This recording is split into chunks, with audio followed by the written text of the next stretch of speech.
നമസ്കാരം കൂട്ടുകാരെ. എൻ്റെ വീടിനോട് ചേർന്ന് ഒരു പ്ലാവ് നിൽപ്പുണ്ട്. ആ പ്ലാവിൽ നിറയെ ചക്കകളുമുണ്ട്. ഈ ചക്ക വറുക്കാൻ നല്ലതാണെന്നാണ് എല്ലാവരും പറയുന്നത്. നമുക്ക് ഒരു ചക്ക ഇട്ട് വറുത്തു നോക്കിയാലോ? പ്ലാവിൽ ഒരു കോണി ചാരി വെച്ചിട്ടുണ്ട്. ഈ കോണി വഴി അല്പം ഉയരത്തിലേക്ക് കയറണം. രാവിലെ തന്നെ ഒരു മഴ പെയ്തതുകൊണ്ട് പ്ലാവിൽ ചെറിയ നനവെല്ലാം ഉണ്ട്. വളരെ ശ്രദ്ധിച്ച് വേണം മുകളിലേക്ക് കയറുവാൻ. ഞാൻ ഏകദേശം ഗോണിയുടെ മുകളറ്റത്ത് ചെന്നു. ഇവിടെ നിന്നും ഇനി തടിയിൽ കൂടി വേണം മുകളിലേക്ക് കയറുവാൻ. ഒരല്പം റിസ്ക് പിടിച്ച കയറ്റമാണ്.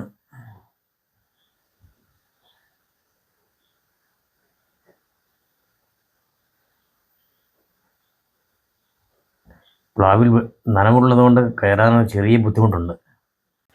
രാത്രിയിൽ ഇപ്പോഴും ഒരു ചെറിയ മഴ പെയ്തിരുന്നു. അതുകൊണ്ട് പ്ലാവിൽ വെള്ളമുള്ളതുകൊണ്ട് ഒരു ചെറിയ തെന്നലുണ്ട്. എങ്കിലും അല്പം ശ്രദ്ധിച്ചാൽ മതി. ഞാൻ എന്താണെങ്കിലും ഈ കവരയുടെ മുകളിൽ നിന്നും ചക്കയുടെ അടുത്തേക്ക് ചെന്നു. ഒരു ഞെട്ടിൽ 2 ചക്കയാണ് കിടക്കുന്നത്. ഒരെണ്ണം മൂത്തതാണ്. ചക്ക മൂത്തോ അറിയാനായി ഒരു ചെറിയ ടെക്നിക്കുണ്ട്. നമ്മൾ ചക്കയുടെ ഞെടുപ്പിൽ പതിയെ ഒന്ന് വരഞ്ഞാൽ അതിന് വെളിഞ്ഞിനും വെള്ളവും വേർതിരിച്ചാണ് വരുന്നതെങ്കിൽ ചക്ക മൂത്തു എന്നർത്ഥം. ഇത് ചക്ക മൂത്തതാണ്. പക്ഷേ നേരെ താഴേക്ക് ഇട്ട് കഴിഞ്ഞാൽ വീടിൻ്റെ മുകളിലേക്കാണ് വീഴുക. അപ്പോൾ അതുകൊണ്ട് അല്പം സാഹസികമായി വേണം ചക്ക താഴേക്ക് ഇടുവാൻ. എന്താണെങ്കിലും അപകടമൊന്നും ഉണ്ടായില്ല. ഞാൻ ചക്ക ഇട്ടു. ഇനി താഴേക്ക് ഇറങ്ങാം. ഇറങ്ങുന്നതും അല്പം സൂക്ഷിച്ച് വേണം. കാരണം ഇപ്പോൾ തന്നെ ഒരു 10-40 അടിയോളം ഞാൻ ഉയരത്തിലാണ് നിൽക്കുന്നത്. അപ്പോൾ അതുകൊണ്ട് ഈ പ്ലാവിൽ വെള്ളമുള്ളതുകൊണ്ട് പിടുത്തം നമുക്ക് കൈ പിടിച്ചാൽ മുറുകെ പിടിക്കാനൊന്നും സാധിക്കില്ല. കോണിലേക്ക് എത്തിയാൽ രക്ഷപ്പെട്ടു. ഇനി കുഴപ്പമില്ല. ഇനി നമുക്ക് താഴേക്ക് ഇറങ്ങാം.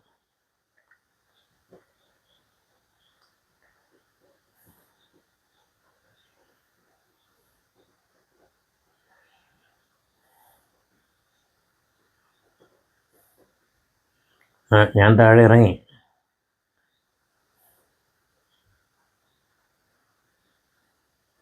ഇതാണ് ചക്ക. ചക്ക നന്നായിട്ട് മൂത്ത ചക്കയാണ്.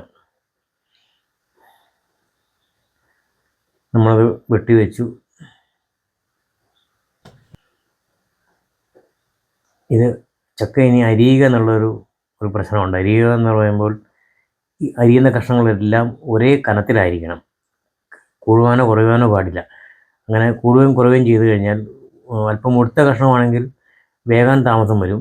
അതുപോലെ ചെറിയ കഷ്ണമാണെങ്കിൽ മറ്റ് കഷ്ണങ്ങളെല്ലാം വെന്ത് വരുമ്പോഴേക്കും ഈ ചെറിയ കഷ്ണങ്ങൾ കരിഞ്ഞും പോകും. അതുകൊണ്ട് ഒരേ കനത്തിൽ അരിയുവാൻ പ്രത്യേകം ശ്രദ്ധിക്കണം. ചക്ക നമ്മൾ അരിഞ്ഞു കഴിഞ്ഞു. ഇനി നമുക്ക് ഇത് വറുക്കാനുള്ള പരിപാടി നോക്കാം. ഒരു ചെറിയ ഉരുളിയിൽ എണ്ണയെല്ലാം ഒഴിച്ച് തീ കത്തിച്ചുകൊണ്ടിരിക്കുകയാണ്. എണ്ണ ശരിക്കും ചൂടായി കഴിഞ്ഞപ്പോൾ ഇതുപോലെ ഒരു കഷ്ണം ചക്ക നമ്മൾ ഇട്ട് കഴിഞ്ഞാൽ നമുക്കറിയാം എണ്ണ ഇടാൻ പാകമായോ, എണ്ണ ശരിക്കും തിളച്ചോ എന്നറിയാം. ഇപ്പോൾ ഞാനൊരു കഷ്ണം ഇട്ടു. പക്ഷേ അത് എണ്ണ പാകമായിട്ടില്ല. അപ്പോൾ അതുകൊണ്ട് ഇനി ഞാൻ രണ്ടാമത് മറ്റൊരു കഷ്ണം കൂടി ഇട്ടു. ഇതുപോലെ വന്നപ്പോൾ പാകമായി എന്നർത്ഥം.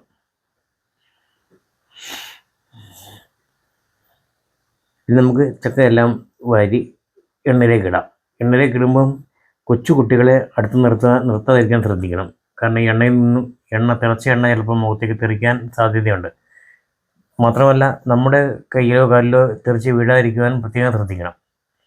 എന്നിട്ട് ഇതുപോലെ ഇങ്ങനെ ഇളക്കിക്കൊണ്ടിരിക്കുക.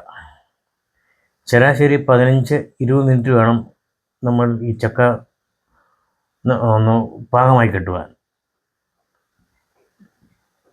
തീ എന്ന് പറയുമ്പോൾ ഓവർ തീ കത്തിക്കാതെ ഒരു നേരിയ തീയിലാണ് വേണം ചക്ക വേകുവാൻ.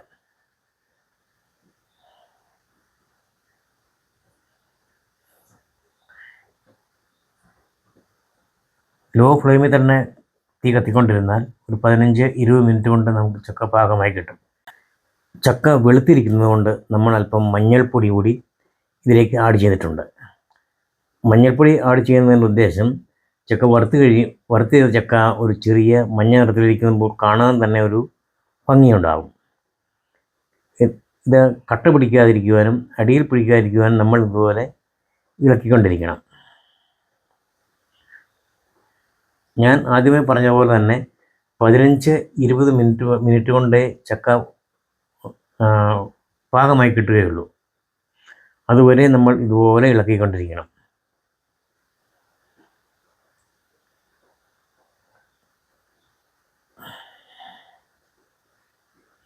പാകമായി കഴിയുമ്പോൾ ചക്ക വീഴുന്നതിന് കരകര ശബ്ദം ഉണ്ടാകും. അതാണ് നമ്മൾ ശ്രദ്ധിക്കേണ്ടത്.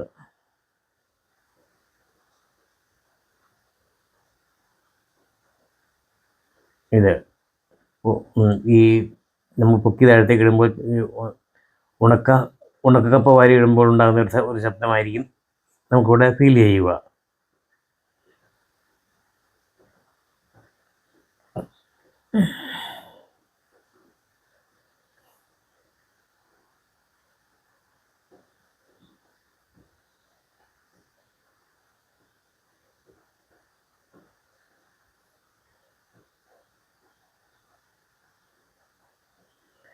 ചക്ക ഏകദേശം പാകമായി കഴിഞ്ഞു.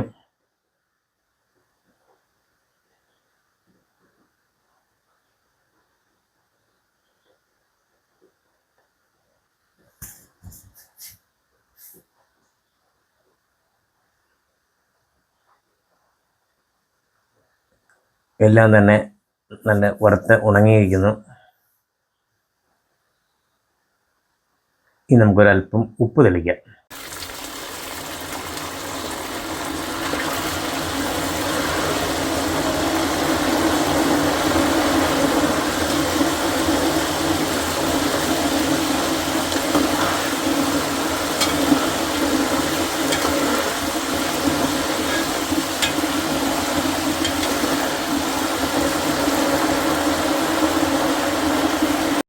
എണ്ണയിൽ വീണിരിക്കുന്ന വെള്ളം വറ്റിത്തീരുന്നതുവരെ ഈ സൗണ്ട് ഇങ്ങനെ തുടർന്ന് കേട്ടുകൊണ്ടേയിരിക്കും.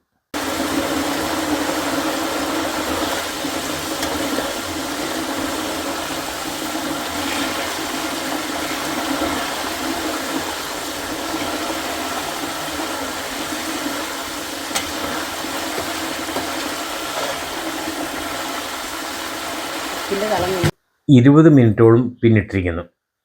ഇപ്പോൾ കോരുവാൻ പാകമായി. നമ്മൾ ഇനി അത് കോരിയെടുക്കുകയാണ്. പ്രിയ കൂട്ടുകാരെ, ഈ വീഡിയോ ഇവിടെ അവസാനിക്കുകയാണ്. എൻ്റെ വീഡിയോ ഇഷ്ടപ്പെട്ടുവെങ്കിൽ ലൈക്ക് ചെയ്യുക, ഷെയർ ചെയ്യുക. ഇനിയും കൂടുതൽ വിശേഷങ്ങളുമായി, കൂടുതൽ നേർക്കാഴ്ചകളുമായി അടുത്ത വീഡിയോയിൽ കാണാം. അതുവരെ തൽക്കാലം വിട പറയുന്നു. Good bye.